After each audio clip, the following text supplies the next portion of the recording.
एक छोटा सा गांव था जहां पर एक समझदार राजा रहता था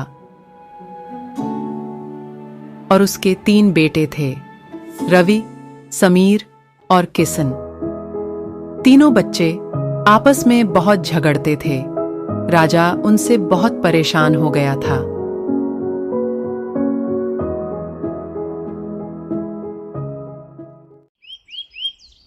एक दिन राजा ने उन्हें एक सुंदर सा बाग दिया।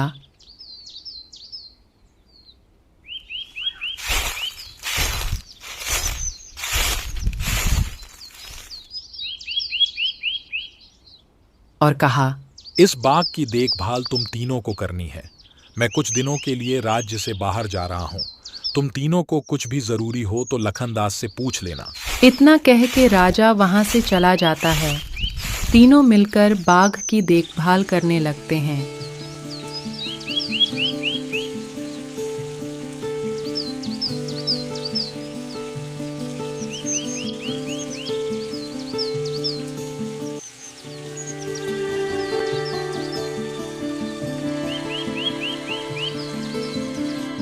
यह देखकर लखनदास बहुत खुश होता है। कितने समझदार बच्चे हैं। महाराज इनकी झूठ में ही परीक्षा ले रहे हैं।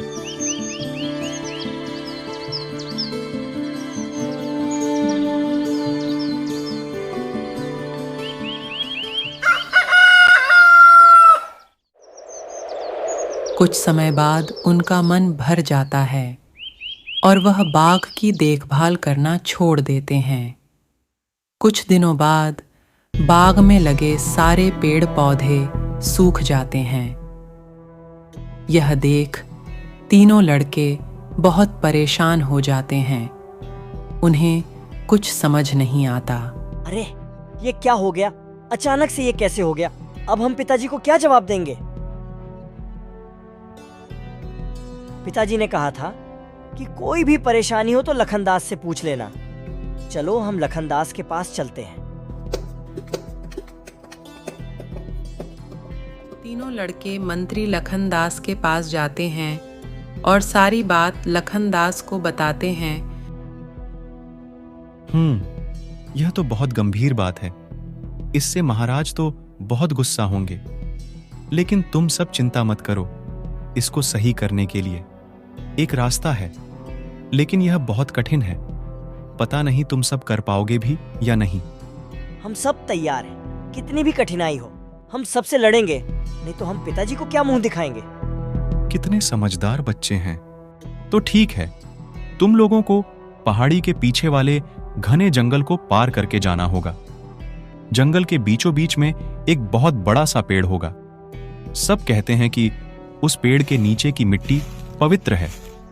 तुम सब वहां से थोड़ी सी मिट्टी खोद लाना और बगीचे में लाकर बिखेर देना। बगीचा फिर से हरा भरा हो जाएगा।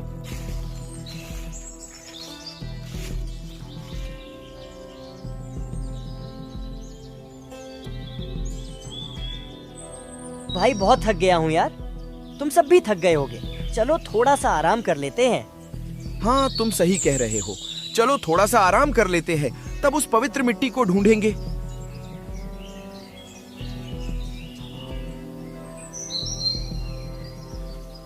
कुछ देर आराम करने के बाद तीनों आगे बढ़ने लगते हैं।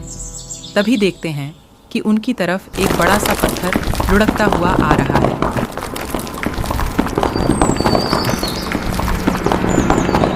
अरे भाई अब ये क्या मुसीबत है? जान बचानी है तो भागो। भागने लगते हैं।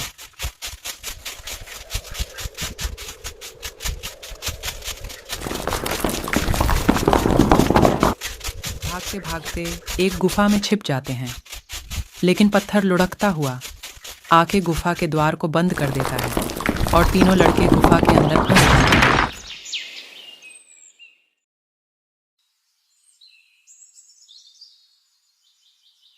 अरे भाई ये क्या हो गया? अब तो हम यहाँ फंस चुके हैं। अब हम यहाँ से बाहर कैसे निकले? ये सब तुम्हारी गलती है। तुमने ही हमें यहाँ आने पर मजबूर किया था। इसमें मेरी कोई गलती नहीं है, क्योंकि यहाँ आने के लिए हम तीनों ने खुद फैसला लिया था। बस यहाँ से निकलने का रास्ता ढूंढो। लड़ने से कोई फायदा नहीं होने वाला है। ये तो इतना भारी है कि हिल भी नहीं रहा है। अब लगता है कि हम यहाँ से बाहर नहीं निकल पाएंगे। हे भगवान, हमारी मदद करो। अब तीनों लोग बारी बारी से पत्थर को धकेलने लगे, लेकिन पत्थर टस से मस नहीं हो रहा था। काफी कोशिश के बाद भी पत्थर अपनी जगह से नहीं हिला। सब लोग सुनो, मेरे पास एक आइडिया है। क्यों ना हम सब एक साथ पत्थर को ढकेले? क्या कहते हो? हाँ, तुम ठीक कह रहे हो। चलो एक साथ कोशिश करते हैं। तीनों एक साथ पत्थर को धकेलने लगते हैं। बहुत कोशिश के बाद गुफा के द्वार से पत्थर हट जाता है।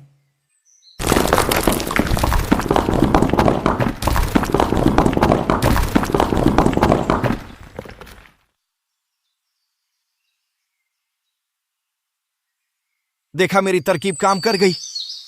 तीनों बहुत खुश हो जाते हैं। तभी उनकी नजर एक बड़े से विशाल पेड़ पर पड़ती है। तीनों पेड़ के नीचे आते हैं। अरे ये कहीं वही पेड़ तो नहीं जो लखनदास ने हमें बताया था? लेकिन भाई मुझे यहाँ बहुत डर लग रहा है। तुम लोग मुझसे मत डरो, मैं पेड़ हूं। मैं यहाँ कई वर्षों से खड़ा हूं। तुम लोगों को जो चाहिए वह ले लो। मैं तुम लोगों की समझदारी देखकर बहुत प्रसन्न हूं। तुम इस मिट्टी को ले जाओ, तुम्हारी सब कामना पूरी होगी। धन्यवाद पेड़ देवता। चलो भाइयों, मिट्टी लेकर घर चलते हैं।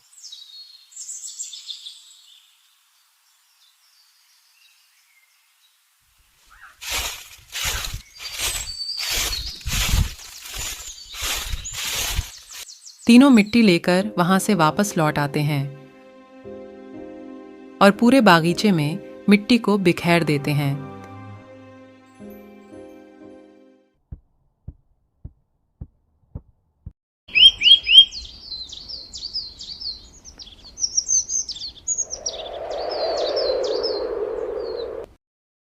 देखते ही देखते उनका पूरा बागीचा फिर से हरा भरा हो जाता है।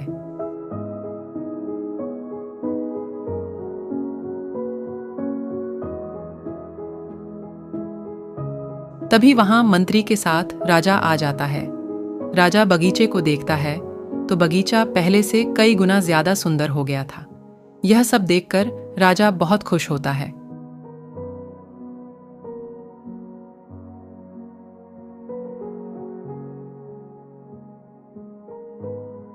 तुम लोगों ने कर दिखलाया। मुझे नहीं लगा था कि तुम लोग मिट्टी को ला पाओगे। मैं इतना खुश हूं कि मैं क्या बताऊं। आप लोग महाराज के कड़ी परीक्षा में पास हो गए। परीक्षा? हमारी कैसी परीक्षा? मैं बताता हूं कैसी परीक्षा। तुम लोगों को सबक सिखाने के लिए। पर पिताजी, हमने क्या किया है? तुम लोग आपस में इतना झगड़ते थे। मैं इतना परेशान हो गया था कि मैं क्या करूं, मुझे कुछ समझ नहीं आ रहा था। इसीलिए मुझे ये सब करना पड़ा।